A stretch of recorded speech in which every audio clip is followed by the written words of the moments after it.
Hello and welcome to Brewers Daily. I'm your host, Dave Gasper. Lots to get to here on a Monday show. The World Baseball Classic continues here. We got some more notes out of Brewers camp. Also a really rough Sunday game for the Brewers. But the World Baseball Classic, that is coming to a fever pitch here as we are now getting closer and closer to the finals here. We just had the United States of America advance to the final with a win over the Dominican Republic, 2-1 on Sunday night. That was an absolute thriller of a game. Couple of solo home runs each. First it was Junior Caminero, then Gunnar Henderson, then Roman Anthony, and the United States wins 2-1. And that was it. That was all for the scoring in the game. There were other opportunities, but for both sides, but neither were able to come through. And the pitching dominated. It was incredible. Abner Uribe, pitching for the Dominican Republic, had a 1-2-3 inning, facing Pete Armstrong, Bobby Witt Jr., and Bryce Harper. So, those are three pretty good guys to sit down in a row. Bryce Turang had a really great play earlier in the game, diving to his left to keep it a 1-2-3 inning for Paul Skeens. But then also he had trouble with the transfer on one of the double plays. And went 0 for 4 with a pair of strikeouts and a ground into a double play. So not the greatest game for him offensively, but he has been having a phenomenal World Baseball Classic. But struggle for him that day. The Dominican Republic had a fantastic pitching staff. So it's certain. A lot of guys struggled against them. So it's certainly nothing against Bryce Turang, but he should be back in there. Thankfully. My plea was heard by Mark DeRosa, and he has put Bryce Turang in the lineup each of the past couple of games in the quarterfinals and the semifinals here with the United States advancing. And hopefully that remains the case as we go into the finals, which will be coming up against either Venezuela or Italy. So no matter what happens, we are going to have a Milwaukee Brewer winning the World Baseball Classic because you got Bryce Turang on Team USA. And then on Venezuela, you have Jackson Chourio, William Contreras, and Angel Serpa. And then on Team Italy, you have Andrew Fisher. And, Italy, they've been the surprise of the tournament for sure. But Andrew Fisher coming through with the bases loaded, could have been a grand slam, was just a few feet short, ended up being a ground rule double and 2 RBIs because a fan reached over and caught it. As it was about to hit the wall and bounce off there. So probably should have been 3 RBIs, but still an absolute poke from Andrew Fisher, who has also been lighting it up here for the Italians in the World Baseball Classic. So he's been having some fun there with that group. So I'm very excited for that and how the Brewers will end up moving on here in the World Baseball Classic. But Abner Uribe will now be returning here to Team USA, or he'll be returning to the Brewers. Abner Uribe returning to the Brewers now that the Dominican Republic has been eliminated. It was a very, the last pitch, it was a called strike 3. It was low. It was certainly a low pitch. You don't want it to end that way, but also, the way it came across the plate and the way it looked, it was kind of close enough that you got to swing. Geraldo Perdomo did stare at 2 other strikes in that AB. The first 2 strikes, he did just watch them go by. You got to get the bat off your shoulder in a moment like that. You had the tying run on third, 2 outs, bottom of the 9th, full count. It's every moment you dream of.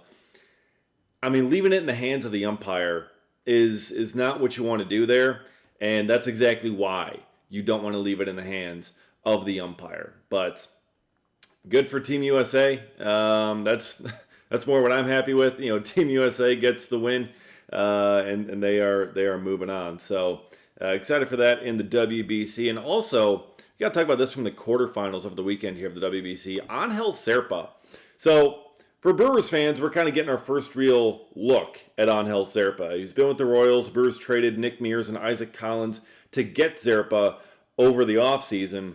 And it's like, okay, cool, another lefty that, the Brewers pitching lab is going to be able to do something with.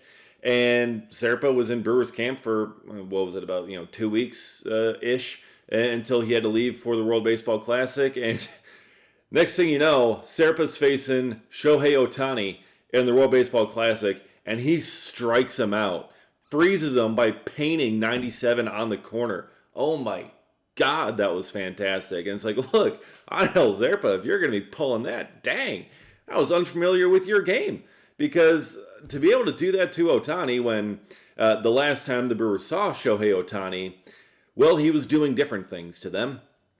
And now all I can think of is, that's exactly who Pat Murphy's going to call upon every time Shohei Ohtani comes up in the World Baseball. Every single time the Brewers face the Dodgers in the NLCS going forward, that's going to be the guy. Just like Aaron Ashby was always the guy for everything last year, now it's going to be Angel Zerpa. Because, I mean, that is impressive to be able to do that to Shohei Ohtani. And for Venezuela to eliminate Team Japan. That was a phenomenal performance for them to come back. Wilyer Abreu having a big game there. Jackson Chourio, he got a walk and was able to score on one of those home runs for Team Venezuela. William Contreras not playing in that game. Salvador Perez got the start for Venezuela, which I get, but let's get William in there a little bit. I mean, that would just be nice, personally, to get what I think is the best catcher in baseball in the game, regardless of country. Love Salvador Perez, great player, great dude, but how about we get William in there? Just saying. But Jackson Chourio was hitting in that lineup. Zerpa, just impressive. I mean, that is certainly a highlight reel moment, but hopefully he has many more with the Brewers. And again, he's only been with Chris Hook for 2 weeks. Just think what we got when the whole season's going on. I mean, my goodness. So, very excited for Angel Zerpa there. All right, let's get into some Brewers camp notes, some stuff out of American Family Fields of Phoenix over the weekend here. Logan Henderson has gotten good news on his bullpen session that he threw, as he's been dealing with some elbow soreness for the past little bit. So he has been fully cleared and should be good to go. So we could see him maybe even today here when it comes to getting into game action. Pat Murphy said it could happen over the weekend. It did not, but still, that doesn't mean it couldn't happen here on Monday where they get him into a game. So Logan Henderson back to a full go, which is very, very good news. Happy to see that. There were some concerns there with that elbow, because anytime it's an elbow, you're always very worried about what it's going to be, but just a little bit of soreness. But he's feeling good to go, came away with no pain. So excited to see him get back out there. Also, the game coming up on Friday at the end of the week here against the Arizona Diamondbacks, that is going to be rescheduled. So typically it's an afternoon game, as all these spring training games really have been. They play at 1 o'clock in the afternoon in Arizona time, and that is being rescheduled to 6 o'clock on Friday because it's going to be 104 degrees down there in Arizona. It's going to be hot, okay? As much as you are sitting there looking out your window at a whole bunch of snow that just got dumped on us here in Wisconsin, even if you're not watching from Wisconsin, we got a whole bunch of snow around here, and it is going to be 104 in Arizona. So they decided, hey, since everyone's playing in the open air and no one has a roof on their spring training stadium, let's move this to nighttime when it's not going to be 104, when it should cool off a little bit, be a little bit more manageable. That would be nice in spring training here. So if you got plans for that, if you're heading out to Arizona, or just for your plans for watching the game or listening to the game, that game on Friday against the Diamondbacks will now be at 6:10. Also, one of our contenders for the Brad Nelson Award, Brandon Lockridge, is putting his name back into contention here. He hit his third homer of the spring this past weekend as well. So Brandon Lockridge back on it. Akil Baddoo going to be out for a couple of weeks. So now, if there's an open outfield spot, Lockridge is probably first in line to take it for the time being.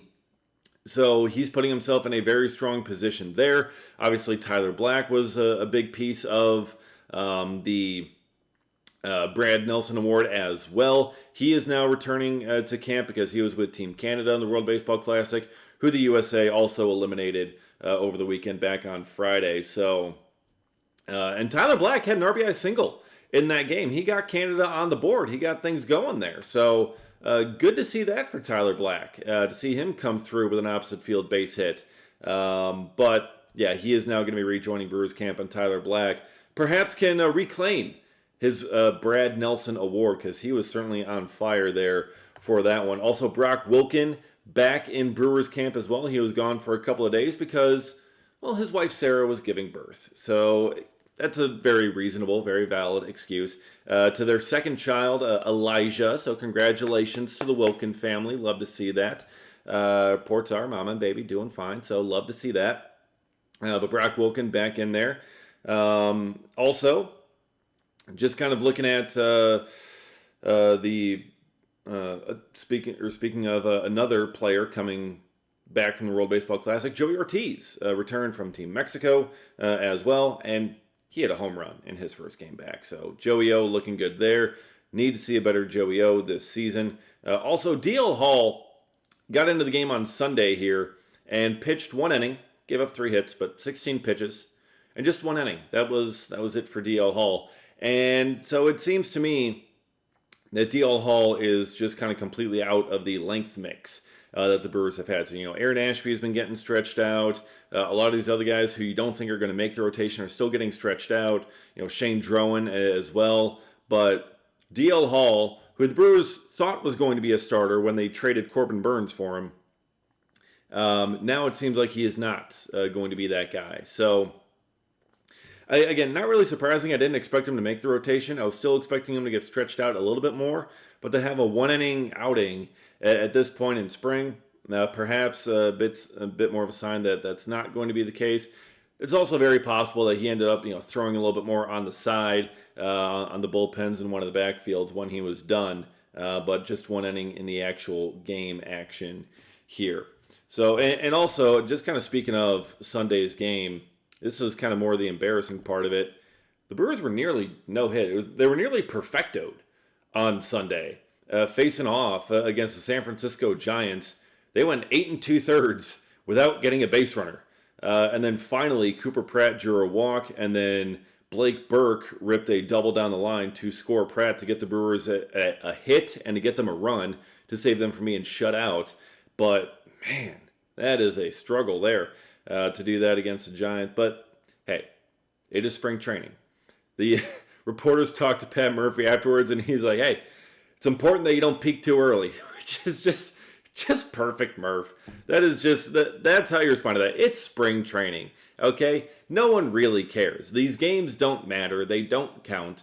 So, I mean, you don't really want to see yourself get perfectoed at any point, but still, it's like, that was a rough game. The Brewers gave up 6 runs early on in that game, so it's like, you know what? This is just a stinker. Just turn it in, move on to the next one. It doesn't matter. It's spring training, but still, you don't often see a perfecto almost, or even a no-hitter after they gave up the walk. I mean, to go that far, to go 8 2/3 without a base runner, and the Brewers did start a decent amount of their starters in this game. I mean, you look at the lineup. They had Frelick at the top, Bowers, Yelich, Mitchell, Rengifo, Hamilton, Perkins. I mean, those are all guys that are coming on the Major League roster to start the season. Then you got McGuire and Pratt after that, who likely are not. But still, you had 7 guys who are going to be a regular part of your lineup, and they could get nothing going. Now, granted, they were facing Robbie Ray for 5 innings. Robbie Ray, pretty darn good. But still, would have been nice to just have a little bit more. But hey, Blake Burke coming through in the clutch to ruin the near perfecto near no-hitter for his old college coach, Tony Vitello, manager there of the San Francisco Giants. But the Brewers, 9-12 record on the spring, Giants 16-6 record. If only spring training records actually meant anything or translated to anything. Winning the Cactus Cup is not a thing. Guys do not get free TVs whenever they win the Cactus Cup, even though that has been a rumor that's been around for a long time. Winning the Cactus Cup means nothing. Cactus League records mean nothing, so I'm not going to read anything into the Brewers nearly being perfectoed on Sunday. Back at it again the next day, back at it again here on Monday, and just try and keep the line moving. So, Brewers, trying to get healthier there with Logan Henderson coming back. They're going to be getting a couple more faces back from the World Baseball Classic. You're going to be getting Tyler Black, Rob Zastryzny back into the mix. You're going to be getting Abner Uribe back here soon. And we will see what happens when it comes to Venezuela and Italy. Very excited for that game here tonight. You're going to have Jackson Churio, William Contreras, Angel Zerpa for Venezuela. Andrew Fisher, hopefully in the lineup here for Team Italy. He's kind of been bouncing back and forth, but after his big hit the other day, I'd put him back in there if I were Francisco Cervelli. But lots of fun baseball to be had there with the WBC. Brewers, we're getting closer. We are just a week and a half away from opening day, so coming up fast. And we'll be covering it every single step of the way here on Brewers Daily, so be sure to subscribe, get notified every single time a new episode drops, and follow me on Twitter at dgasper24. Appreciate you watching, and we'll see you next time for another episode of Brewers Daily.